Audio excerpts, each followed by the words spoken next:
When I say surrender to God, what do you think of? Do you think of doing things that you don't want? Maybe you think of suffering. Maybe you're thinking of having someone tell you what to do all the time and never getting to do what you want to do. Or does it look more like joy, peace, goodness? Perhaps even you see it as a privilege. Is your response to surrendering to God, is a response no thanks? Or is it yes please? Today hopefully I can convince you or show you why surrendering to God is a joyful decision. Often people believe that surrendering to God means having God make us do things we don't want to do. They think that surrender means never doing anything you like or want and to live in misery. But I believe that that is a lie that this world has been telling us. This is a lie that completely ignores the character of God. See, God is purposeful. Everything He does has purpose. He is loving and He is good. Everything He does is for the good of His people. God takes no pleasure in evil, but what is pleasing to God is always good. See, knowing His character, we know that when we surrender to God, we're actually surrendering to His goodness, to His sovereignty, and to His love. Jesus wants to give us all of Him. God Himself, the creator of the universe, wants to dwell in us, and we say no. When we surrender what we have, we gain Christ. This is the best deal in the universe.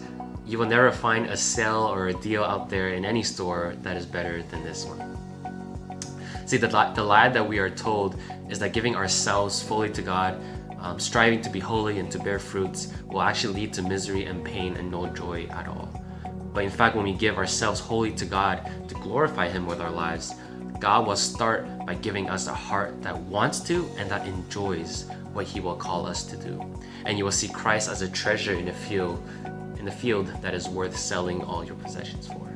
See, this is a story we looked at a few weeks ago when Adrian brought it up. And during that study, we pointed out the words that said, in His joy, He sold everything that He had. So this is how it will be when we choose surrender. We will experience Christ and desire to count all else as lost.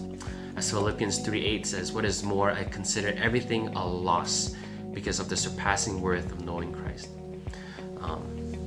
See, in order to do it in joy and to see God as a surpassing worth, we need to take a step of faith. A step that is willing to tell God that we surrender, that we are His, and that we will do whatever it takes to follow Him. It is kind of like waving the white flag and surrendering, asking God to take over our lives because we don't want to live without Him. Surrendering to God is a great thing. Christ wants to live in your heart. He doesn't want to just be a guest or a tenant that's renting your heart. You see, when you go to a hotel or if your family rents a chalet, you don't treat it like your house. You don't take care of it the same way. You don't clean up or make sure everything's fixed. But when it becomes your home and your house and something you own, then you will take care of it. See, you will cut the grass, you will clean things up, you'll fix things when it's broken, and you'll put things in order.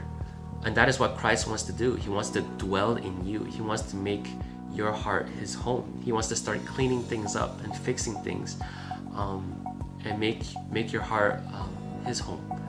And I believe He'll do a great job at keeping my heart well, a way better job than I'll ever do. And this is why surrendering is a privilege and a grace, because I do want Him to make my heart His home. And it's also only in surrender that we can declare bold statements like this one. Let the waters rise, let the oceans roar, let the earth shake, let the mountains fail, for you are God and I am yours. No longer will I need to be afraid. I am His. So I encourage you to choose surrender, to choose Jesus, because He actually has already chosen surrender. He has already chosen to surrender everything that He had to come in order to save you. So this week, what is something you can do to surrender more of your life to God?